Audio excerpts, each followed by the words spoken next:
Hello everyone.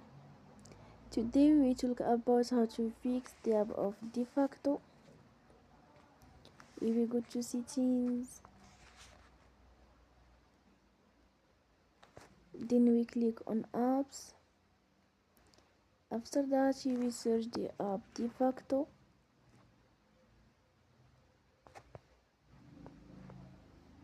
and we click the wheel on for stop. After that we will go to storage,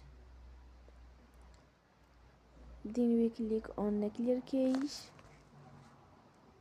In the end you will turn your Wi-Fi and you will turn again.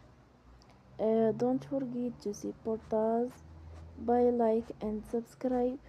See you next time and thank you for watching.